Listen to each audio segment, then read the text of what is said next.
bueno, nuestros actos tienen consecuencias. Consecuencias no nada más para nosotros, sino también para las personas que viven con nosotros, para nuestra familia. Entonces yo creo que es una de las cosas importantes que tenemos que tener presentes, saber que cuando yo decido pecar, no solamente estoy pecando pues así yo y ya no, ni modo, ¿no? Soy yo y es mi vida, sino que hay una consecuencia para las personas que yo amo, para las personas, bueno, en el caso de este caso, mis hijos, mi esposa. ¿Ok? Entonces vamos al libro. Segunda de Reyes, capítulo 25. ¿Ok? Y bueno, vamos a leer desde un poquito antes. Bueno, está bien. Entonces, todo lo que nos han estado enseñando, lo que nos enseñó el pastor José Luis la semana pasada, aquí es donde culmina todo. ¿Ok?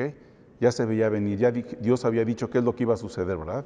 Y las personas, los reyes, no se arrepintieron, sino que siguieron haciendo lo malo. Y eso lo podemos ver en el capítulo anterior, en el 24, ahí en el 19. Dice, bueno, desde el 18, el reinado de Sedequías. De 21 años era Sedequías cuando comenzó a reinar y reinó en Jerusalén 11 años. 11 años. ¿Te imaginas 11 años que pudieron siendo oportunidad de hacer cosas buenas? Oportunidad para arrepentirse, oportunidad para decirle, Dios, perdónanos, porque él ya conocía la historia, ¿verdad? ¿Qué había sucedido con el rey anterior? Bueno, los dos anteriores, con Joás. ¿Qué había pasado? Hizo lo bueno, hizo lo recto, hizo lo que ningún rey, excepción de David, había hecho, ¿verdad? Pero este hombre que conocía los pros y los contras, sabía la historia de Israel, sabía la historia de Judá, sabía la historia de los reyes que hicieron lo malo y las consecuencias, sabía de los reyes que más o menos se portaron bien y las consecuencias. Pero ¿qué hizo aquí? 11 años, tuvo 11 años, una oportunidad cada uno de esos días de hacer lo bueno. ¿Y qué hizo?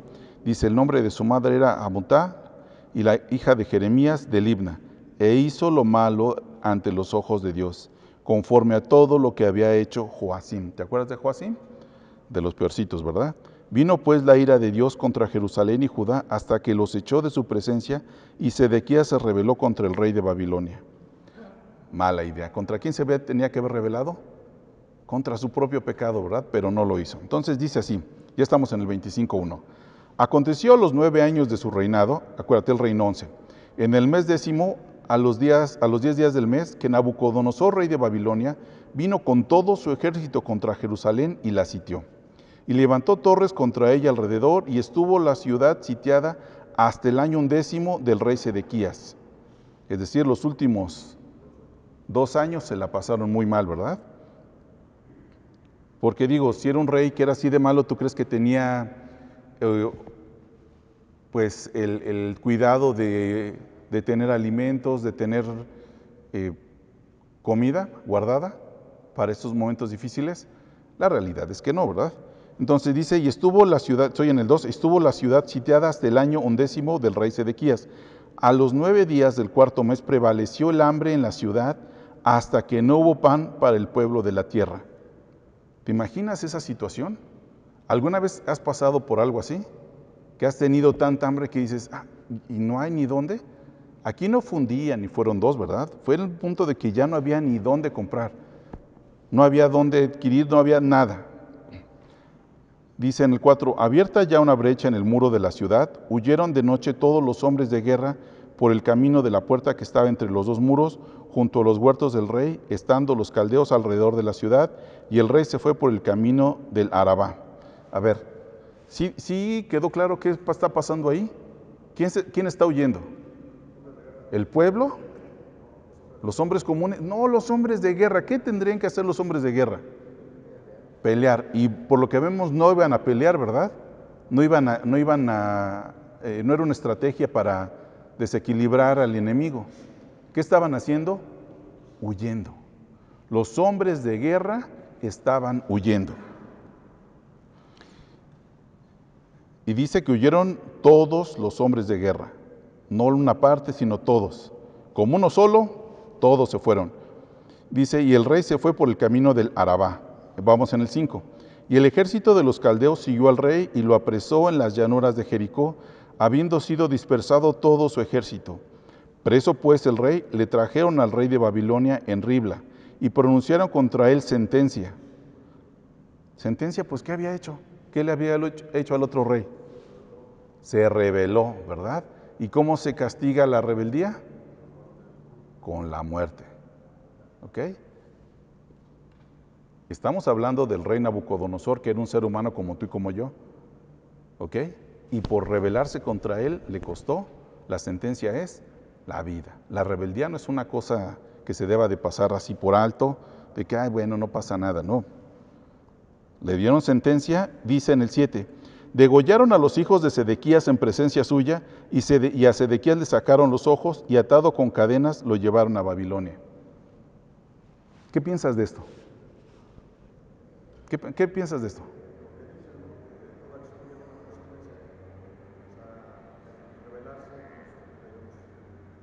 ¿Sí? El rebelarse tiene consecuencias.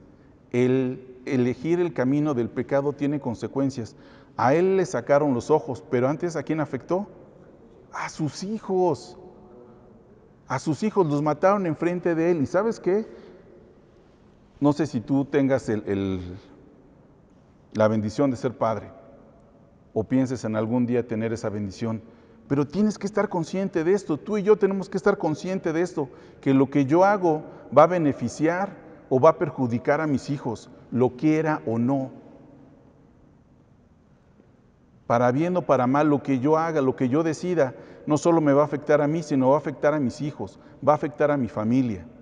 Y ve lo que está sucediendo aquí.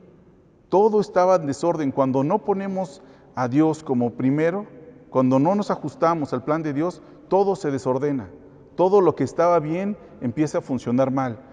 El pueblo, los guerreros, los soldados que tenían que defender al pueblo, todos juntos huyeron. No hubo uno que dijera, oigan, no manches, somos los que sabemos pelear.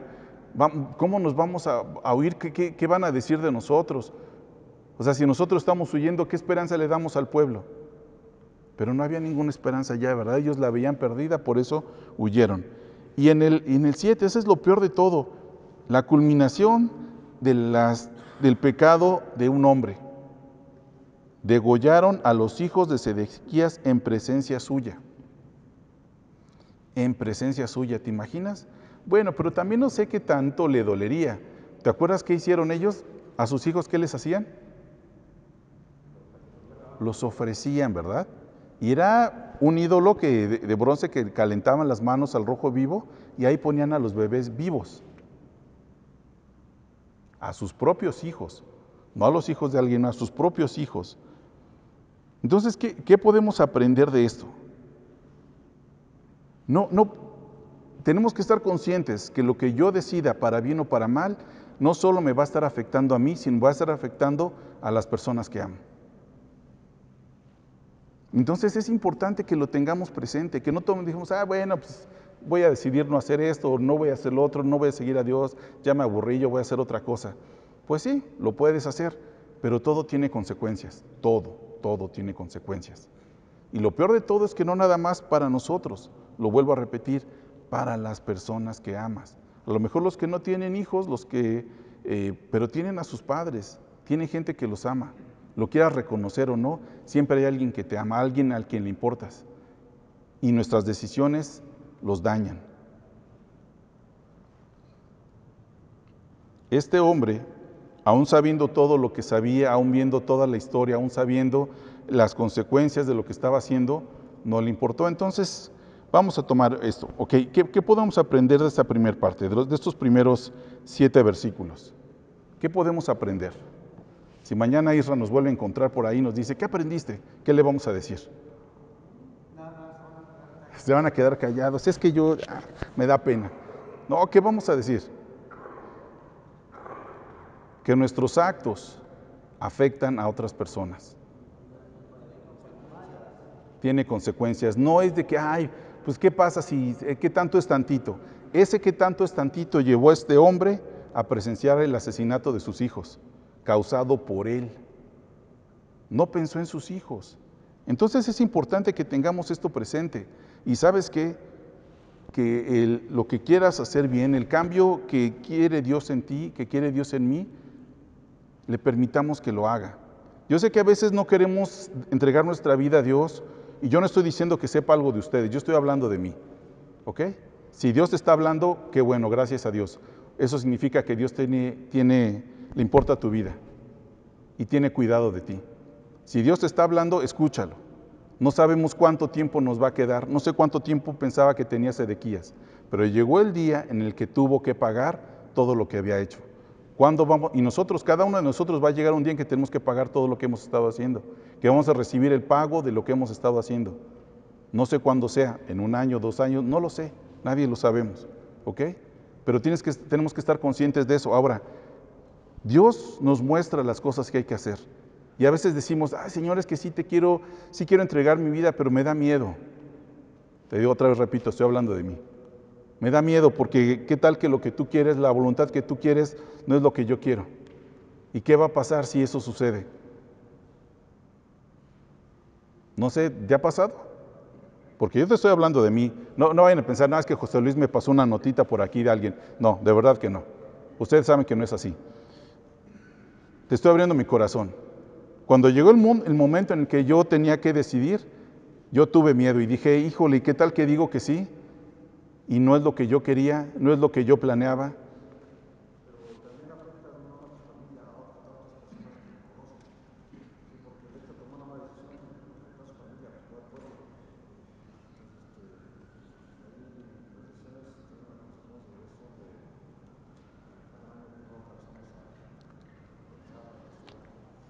Uh-huh.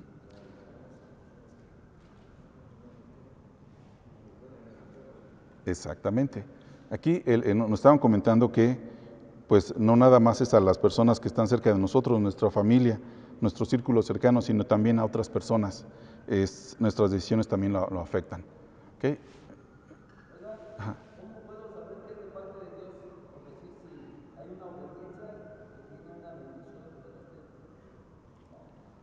¿Cómo poder saber si es voluntad de Dios lo que es? Pues es fácil saberlo, o bueno, relativamente fácil. ¿Cómo? Te lo voy a poner al diferente. ¿Cómo sabes que lo que quieres hacer es de tu propia carne, pues? ¿Cómo lo sabes? No, nada más, dime esto, ¿cómo lo sabemos? Pues porque es algo que nos va a traer placer, así, rapidito, ¿no? Sea lo que sea lo que nos guste hacer, ¿no? ¿Ok? Eso nos va a traer, y cuando es algo de Dios, sabes que va en contra, te está pidiendo algo que no va contigo, como es, pues no sé, dejar no sé, de lo que estemos haciendo, ¿no? ¿Ok? Entonces, ¿cómo saber qué es voluntad de Dios? Una, porque cumple con lo que está aquí en la Biblia. El primer gran mandamiento que dice, amarás al Señor tu Dios con todo tu corazón, con toda tu alma y con toda tu mente, y a tu prójimo como a ti mismo. Entonces, lo que te están pidiendo va con eso, entonces es voluntad de Dios. Uh-huh. Entonces, en el caso, y me estoy refiriendo en el sencillo así directo, porque yo una vez dije, sí, Señor, yo voy a ser cristiano, acepté al Señor como Señor y Salvador, pero después yo me seguía portando igual, o sea, realmente no hubo un cambio en mí, ¿ok? En ese momento sí, a lo mejor mis sentimientos y todo eso, sí, Señor, yo te acepto, pero terminando de ahí, eso fue un domingo, el lunes yo era exactamente el mismo. Ni siquiera así de que, ay, me voy a portar bien. No, ni siquiera me acordaba de eso. ¿Ok? Entonces, pero llegó un punto en el que me di cuenta de que estaba viviendo una vida doble. ¿Ok? A lo mejor al principio no lo noté, pero ese nuevo nacimiento en mí provocaba que ya no pecara tan a gusto, que ya estuviera consciente de lo malo que estaba haciendo. Entonces, en un punto me sentía como cuando estás dentro de una casa, encerrado, y estás viendo afuera. Y adentro estás a gusto, pero estás viendo afuera. Y luego estás afuera, pero estás viendo para adentro. ¿Les ha pasado algo así? No pecas a gusto y cuando no estás pecando, quieres pecar. Así me pasó. Entonces llegó un punto en que pues, me confrontó Dios, ¿qué vas a hacer? O vas para allá o vas para acá. No puedes andar así con un pie aquí, aquí y allí. No, tienes que decidirte. Entonces en ese momento fue cuando yo dije, chispas, sí le doy mi vida a Dios, pero ¿y si lo que Él quiere para mí no es lo que yo quiero? Porque uno tiene pensadas muchas cosas. Yo pensaba, no, voy a hacer esto, voy a hacer aquello, y no sé, y le voy a hacer así, voy a hacer acá, voy a tener esto, voy a tener lo otro. Pero lo que te puedo decir es que esa decisión, que sí reconozco que lo tomé con miedo, con cierto recelo, gracias a Dios, no puedo quejarme, fue la mejor decisión. Y ¿sabes qué? Dios comenzó a transformar mi corazón. No fue que yo dijera, sí está bien y ahora voy a trabajar en mí. No, dejé que Dios transformara mi corazón. Y eso ha ido cambiando. Porque de otra forma, pues sí, de repente viene la culpa, viene el sentimiento de que chispas, ya la fracasé otra vez, ya la regué, pero al otro día se te olvida. Reconozcamos, los 2, 3 días y ya andamos igual. Ya se nos olvidó, ya se nos pasó. Sí, de repente sentimos feo porque pasó esto, porque pasó otro, pero a los 2, 3 días ya andamos iguales. Entonces, mientras no haya una transformación, no hay un cambio. ¿Ok? Entonces, vamos a continuar con el 8. Dice cautividad de Judá, que aquí es lo que me decían. La consecuencia, primero fue la consecuencia de la familia de Sedequías, y ahora viene la consecuencia de todo el pueblo. Dice en el 8, en el mes quinto, a los 7 días del mes, siendo el año 19 de Nabucodonosor, rey de Babilonia, vino a Jerusalén Nabuzaradán. Suena trabalenguas, otra vez. Salud. Nabuzaradán, capitán de la guardia del siervo del rey de Babilonia, y quemó la casa de Dios y la casa del rey y todas las casas de Jerusalén y todas las casas de los príncipes quemó a fuego. Ahora, ¿cómo te imaginas que eran las casas? ¿Que eran así chocitas de lámina y todo? Eran donde vivía la realeza, vivía el rey, vivían los príncipes. Entonces no eran de Infonavit, ¿verdad? No eran sus edificios de Infonavit, eran lugares bonitos. Empezando por, dice, la casa de Dios. Quemó la casa de Dios. Dice en el 10, y todo el ejército de los caldeos que estaban con el capitán de la guardia, derribó los muros alrededor de Jerusalén y los del pueblo que habían quedado en la ciudad, a los que se habían pasado al rey de Babilonia, y a los que habían quedado de la gente común los llevó cautivos Nabuzaradán, capitán rey de la guardia. Entonces fíjate cómo empieza la destrucción. Con los lugares, empieza por la casa de Dios y después las cosas de valor, las casas bonitas donde habitaba gente bonita, todo, y luego ¿qué sigue? Bueno, la casa después de Dios, la casa de Dios, la casa del rey, de los dos príncipes, y luego toda la barda de alrededor. Tira toda derribaron los muros alrededor de Jerusalén. ¿Te acuerdas para qué servían los muros? Era la protección de una ciudad. En aquellos tiempos, el muro que rodeaba la ciudad era para protegerla de invasiones. ¿Ok? Por eso tardó 2 años Nabucodonosor en entrar a Jerusalén por los muros. Los muros era la protección.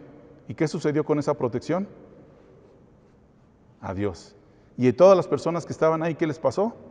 Fueron llevadas a otro lugar como turistas, ¿como qué? Como esclavos.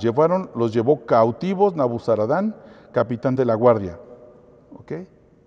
Fíjate, la desobediencia de Sedequías y de todos los anteriores culmina aquí. Jerusalén, la ciudad hermosa, la ciudad bonita, donde estaba el templo de Salomón, el templo magnífico, ¿te acuerdas cuando lo hicieron? Qué hermoso estaba, la abundancia que había, y llegó a este punto, a ser otra vez un lugar de ruinas. Un lugar de ruinas, donde los muros, que eran la protección, estaban derribados, estaban tirados. Dice en el 12, más de los pobres de la tierra dejó Nabuzaradán, capitán de la guardia, para que labraran las viñas y la tierra. Ahí está.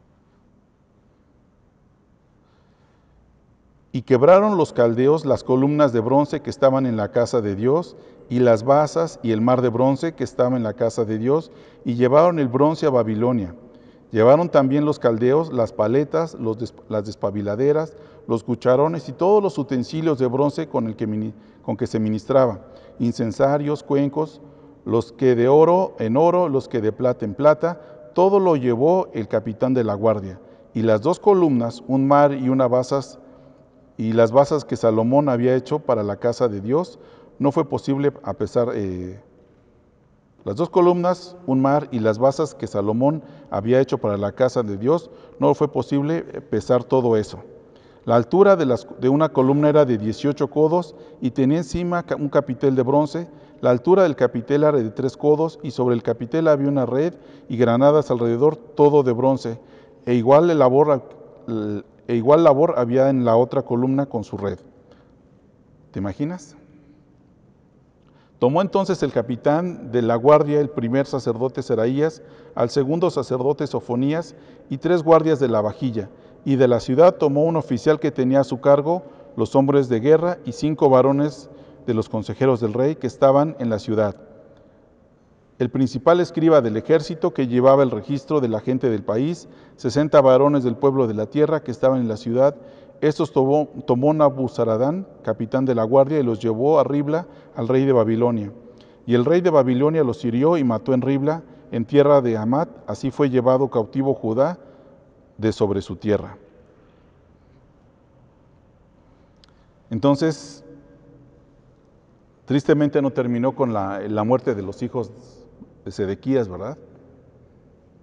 Sigue. A todas las personas que tenían un cargo, a todas las personas que conocían, a los sacerdotes que sabían que servían en el templo, los mataron. Y dice en el 22, el pueblo de Nabucodonosor, rey de Babilonia, dejó la tierra de Judá, puso por gobernador a Gedalías, hijo de Ahicam, hijo de Safán.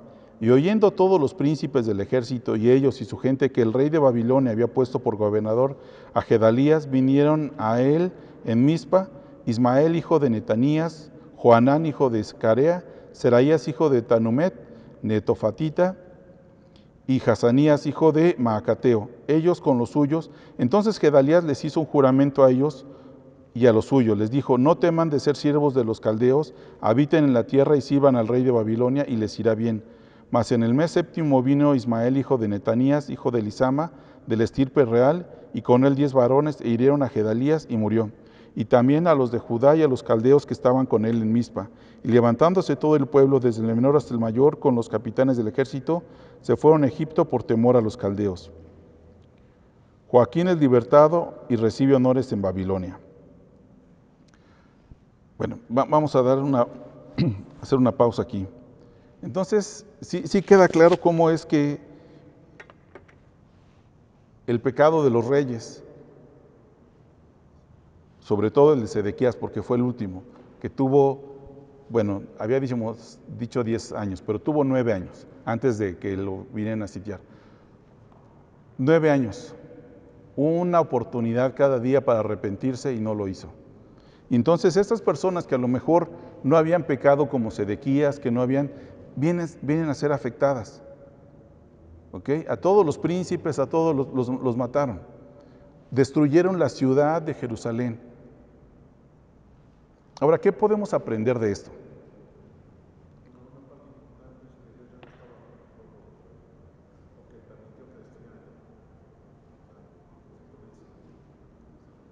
Ajá, porque llega un momento en el que Dios dice, ok, hasta aquí vamos a hacer cuentas. Y les digo, a todos nos va a pasar eso.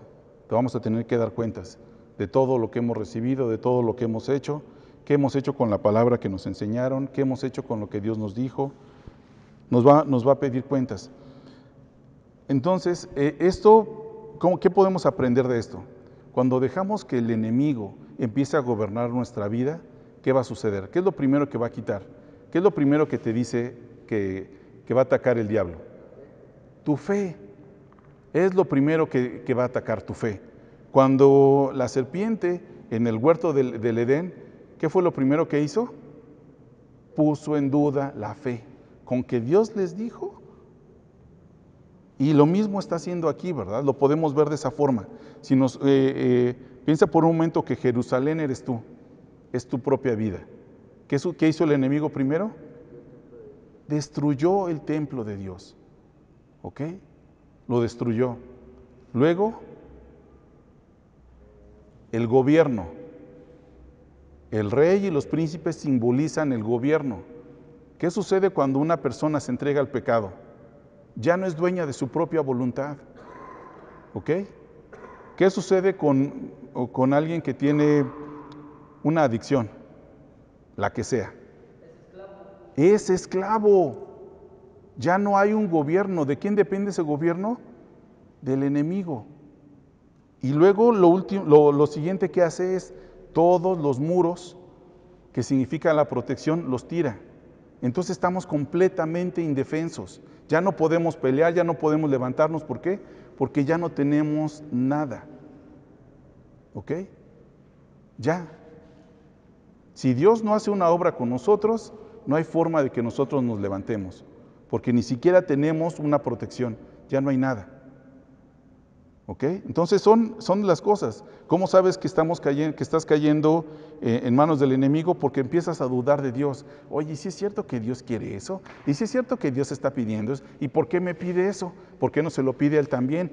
¿Por qué no se lo pide a ellos? ¿Por qué nada más a mí? Todo este tipo de cositas, es el enemigo como te empieza a decir, o sea, entonces ¿para qué hizo esto? ¿Para qué hizo a las mujeres? ¿Para qué hizo el alcohol? Para que te diviertas. No, es que Dios, no, eso dicen, pero eso dicen las personas persinadas, hombre. Tú sabes cómo hacerle, tú sabes tú puedes decir cuándo no. Hasta aquí. Y no es cierto, no es cierto. Entonces empieza por quitarnos a Dios de nuestra vida. Empezamos a dudar de Él, empezamos a hablar mal, decir, no, ¿cómo es posible que si es un Dios bueno, haga esto, haga aquello, ¿no? Empezamos a cuestionarlo, pero mal, como le hizo con Eva. ¿Cómo que Dios les dijo que no iban a morir? No es cierto, van a vivir, porque así le dijo. ¿Te acuerdas cuando la serpiente habla con Eva? Le dijo, no van a morir, no es cierto, no van a morir. Pero tú dime, ¿has visto panteones? ¿Qué hay en los panteones? Gente muerta. ¿Quién estaba mintiendo? Pero hubo una duda en el corazón de Eva. Eso es lo que va a tratar de sembrar el enemigo. Empieza por una duda de que, hombre, tú eres bien bueno, tú a ti, eso aplica para aquellos que no saben tomar, para aquellos que no saben divertirse, para los que se van de filo y no saben cómo hacerle. Tú no, tú eres el bueno. Y mira, terminamos así. Entonces, todo esto que hizo Sedequías, a lo mejor pensó, bueno, pues ha habido otros reyes y no les ha ido tan mal, no hubo una invasión, pero esto es el punto donde ya no había más. Entonces, en nuestra vida, ¿qué sucede cuando estamos en este punto? Cuando ya ni siquiera tenemos protección de nada. Solo nos queda voltear a ver a Dios y decirle, Dios, ayúdame. ¿O tú crees que en estas condiciones, así como estaba Jerusalén en ese momento, podía reedificarse? ¿Por qué no? Porque había un poder más grande que lo estaba subyugando.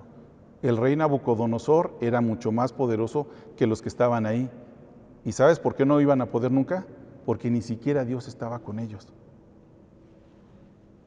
¿Qué podían hacer? Nada. Para ellos ya no había esperanza. Trataron de hacer algo aquí, de quitar, una cierta rebelión, y huyeron, ¿no? Huyeron con los egipcios. Pero finalmente, ¿eso qué hizo un cambio?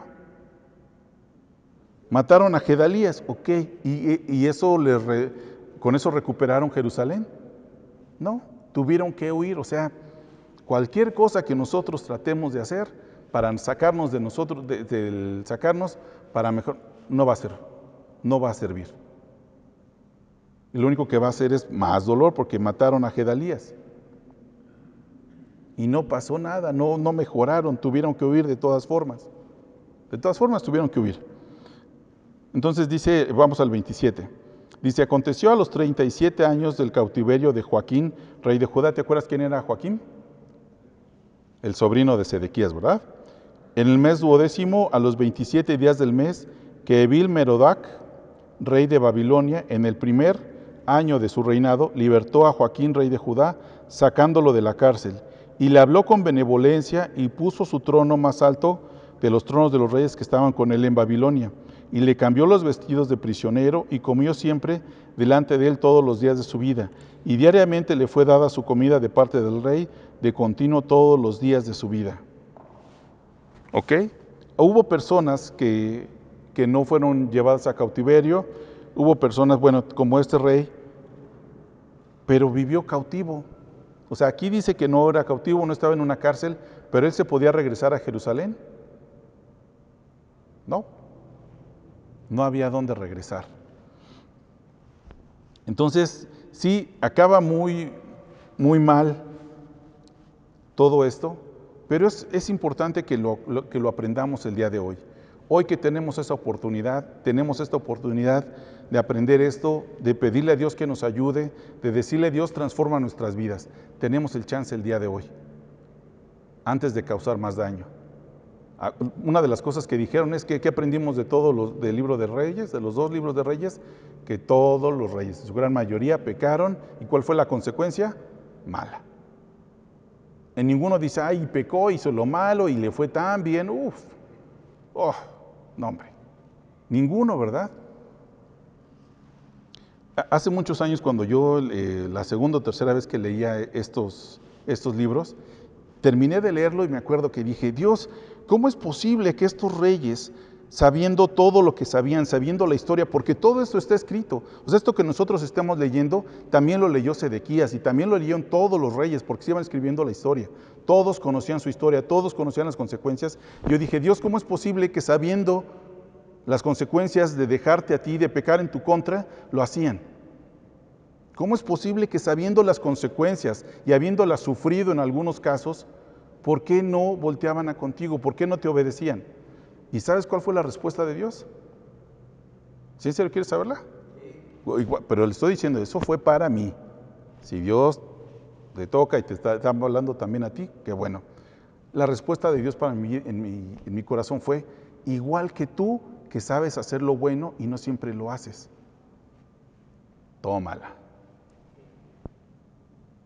¿Y qué dije yo? Pues sí es cierto. Yo sé hacer lo bueno y todas las veces lo hago. Y sé las consecuencias, no me digas que no. ¿Tú sabes cuál es la consecuencia del pecado?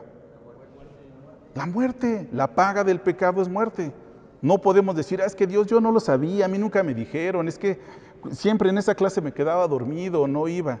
No, ya lo sabes, la paga del pecado es muerte. Y así. No hay de que, bueno, pero si es aquí, si es allá, si viene de acullá o si está el pecado. No, en general. O si hay duda, dice, el alma que pecare, esta morirá. No hay ninguna excepción. La paga del pecado es la muerte. Entonces, ¿qué vamos a hacer? ¿Qué vamos a hacer? Ser obedientes. ¿Cuál es lo que necesitamos hacer? Ser obedientes. Pero ¿sabes qué? Eso es correcto. Pero por más que te lo propongas, por más que me lo proponga, no lo voy a lograr, no lo vas a lograr. ¿Estoy de pesimista? ¿Estoy de mala onda? Diciendo, no lo van a hacer, no lo van a lograr. Son como México en el Mundial, no van a pasar, se ve que no la van a hacer. No, ¿sabes por qué no la vamos a hacer? Y estoy hablando en plural, yo me estoy incluyendo ahí. Si lo quiero hacer en mis propias fuerzas, no lo voy a lograr. La transformación en mi vida no la puedo causar, yo no la puedo provocar, yo no lo puedo hacer. Necesito que Dios haga la obra en mi vida. Jerusalén fue reconstruida, sí fue reconstruida, pero ¿cuándo fue reconstruida? Cuando voltearon sus ojos hacia Dios y le pidieron ayuda. Fue en ese momento. Antes no. Y entonces es igual contigo y conmigo. ¿Cómo estamos el día de hoy? ¿Te identificas como Jerusalén? A lo mejor no he llegado a tal extremo. No es necesario que lleguemos a tal extremo. El día de hoy que Dios nos está dando esto, que Dios nos está ayudando a entender esto, pongámoslo por obra y digámosle, Señor, ayúdame. Yo quiero ser transformado, Señor. Yo reconozco que necesito tu ayuda para no seguir otra vez en lo mismo. Ujú. Entonces vamos a orar. Y ¿sabes qué? No te pido que repitas estos. Yo sé que Dios te habló a ti, entonces con tus ojos cerrados dile con tus propias palabras.